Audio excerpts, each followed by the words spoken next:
Interviene enseguida el presidente del Comité Ejecutivo Nacional del Partido Acción Nacional, licenciado Gustavo Madero Muñoz.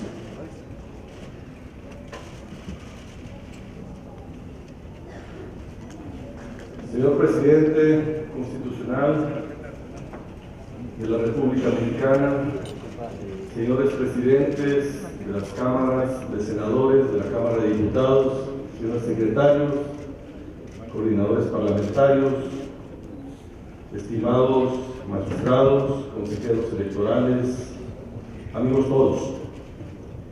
Nuestro país tiene mucho mayor potencial de crecimiento y de desarrollo del que hemos podido alcanzar. Esto se debe en mucho a que no hemos logrado consolidar nuestra transición democrática y a que no hemos logrado contar con un sistema político que genere los acuerdos a la velocidad, a la profundidad de los retos que enfrentamos, de los retos que nos exige el tiempo contemporáneo. El paso de un Estado autoritario a un Estado democrático no ha concluido y no hemos consolidado aún un entramado institucional que supere la impunidad, los privilegios, la desigualdad y la injusticia en nuestro país. Luego de 15 años de gobiernos divididos, sin mayorías legislativas, se ha venido acumulando un preocupante rezago de cambios institucionales que permitan superar nuestros desequilibrios, nuestros lastres y al mismo tiempo aprovechar nuestras oportunidades y nuestro potencial al máximo posible. Hace 18 meses iniciamos un proceso inédito, incierto, temerario y sobre todo audaz para la política mexicana. Intentar cambiar la dinámica tortuosa, lenta e ineficaz de negociar parcial y casuísticamente la agenda de las reformas legislativas para consolidar la transición democrática.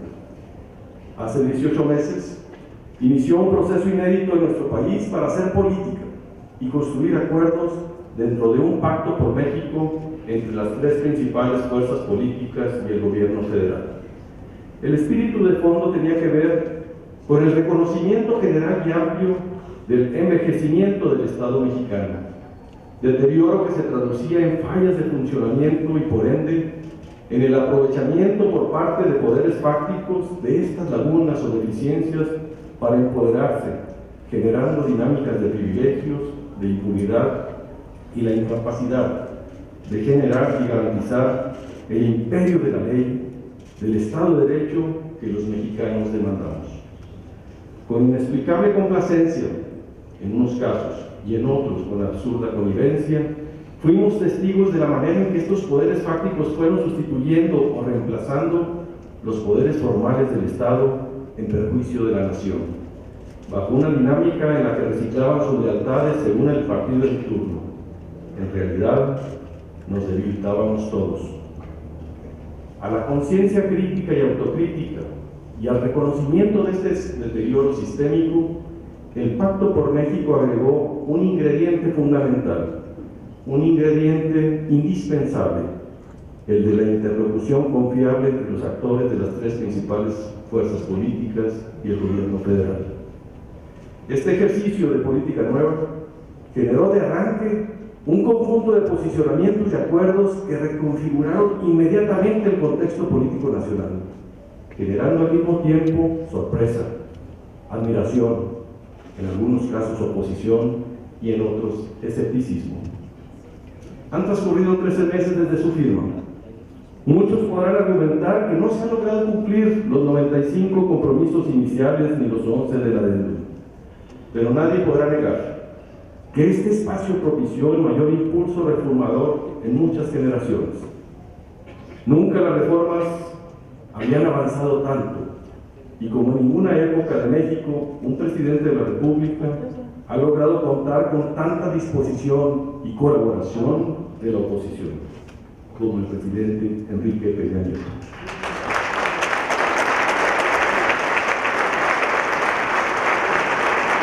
Esta disposición y esta colaboración lo obliga a honrar su palabra y el espíritu de las reformas constitucionales en las leyes secundarias que están por venir. El conjunto de las reformas aprobadas aún no ha sido debidamente aquilatado y dimensionado en su impacto amplio, en su impacto profundo en nuestro país. De este conjunto de reformas distinguimos tres que son reconfiguradoras radicales de la manera en que atienden completamente el juego, los jugadores, la cancha, las reglas y los árbitros. Estas tres son la reforma en telecomunicaciones, la reforma energética y la reforma política. Ya han sido ampliamente difundido el impacto potencial de la reforma energética, pero la de telecomunicaciones y la política aún están muy subvaloradas y una de ellas estigmatizada. La reforma política que hoy se promulga no consiste en desaparecer al IFE, como mayormente se ha dado a entender. Al contrario, es un verdadero reconocimiento a su desarrollo, porque el IFE será el corazón del nuevo INE.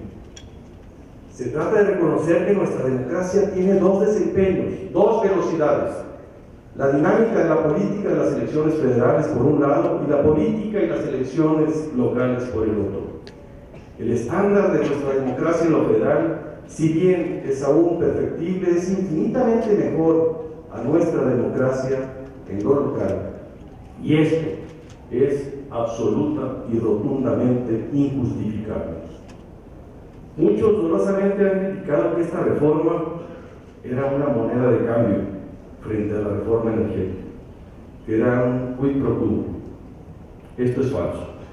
El PAN propuso y apoyó ambas reformas por nuestro auténtico convencimiento de que ambas son indispensables para nuestro país. A partir de hoy, con la conformación del INE, le daremos un segundo aire a nuestra democracia, preservando lo que el IFE ha logrado durante muchos años y reformando todos los aspectos que no se han acabado de consolidar. Una sola instancia con más independencia y más atribuciones.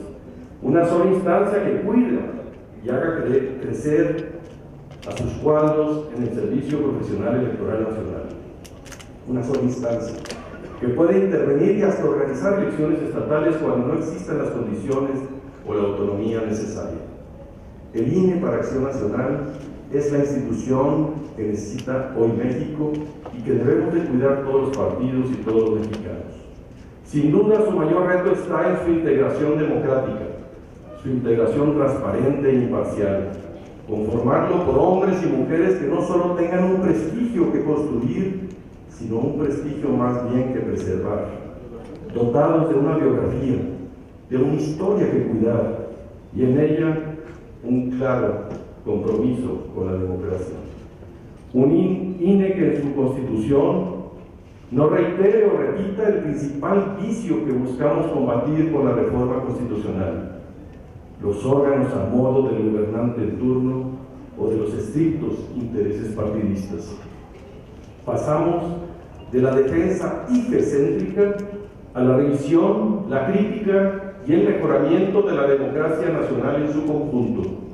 La creación del INE no es para sustituir al IFE, sino para construir un nuevo sistema electoral nacional.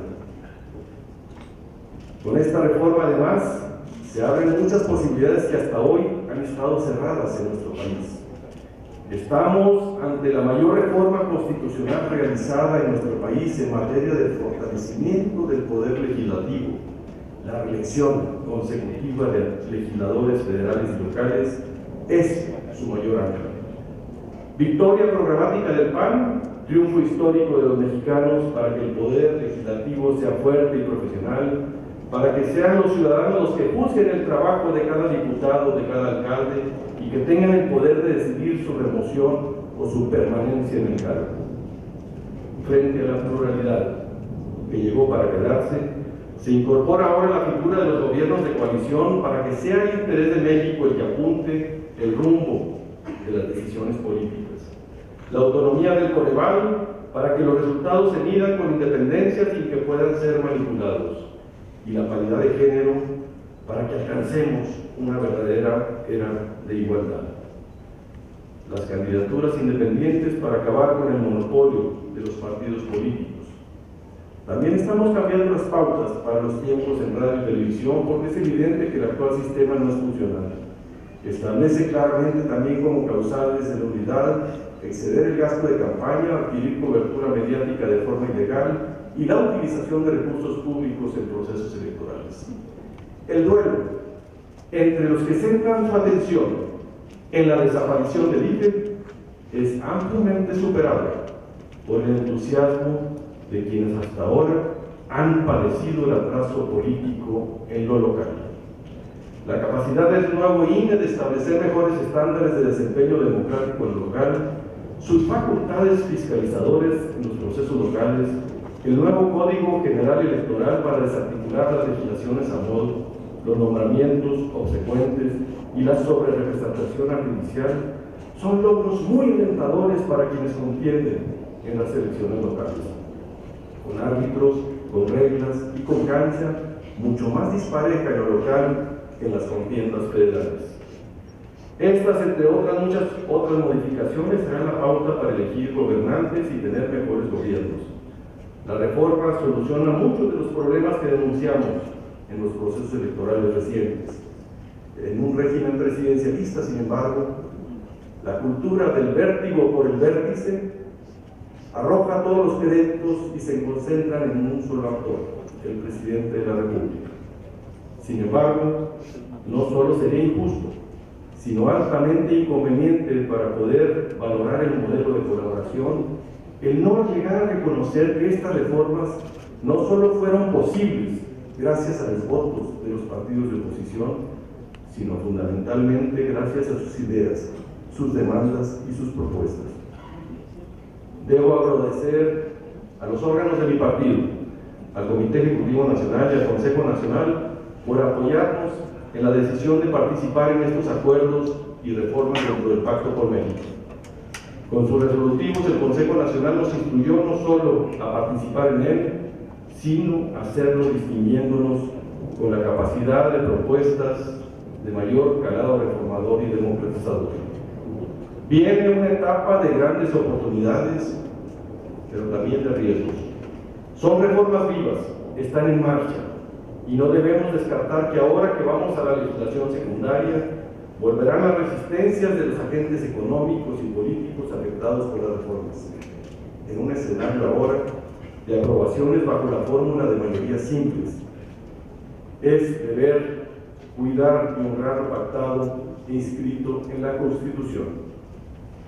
Las reformas secundarias deben ensanchar la idea del Estado democrático y no regresarle ni una coma a los intereses que se le han opuesto o a quienes quieren reducir su capacidad regulatoria. En este esfuerzo democratizador y reformador es indispensable la participación de la ciudadanía para acompañar, para vigilar, para exigir la transparencia y rendición de cuentas en las leyes secundarias que se desprendan de estas reformas. De esto dependerá que consolidemos nuestra transición democrática y que terminemos de desmantelar el sistema autoritario y de privilegios que tanto daño continúa causando a nuestro país. Esta es una tarea de todos y nuestro partido refrenda hoy su compromiso en esta agenda. Muchas gracias.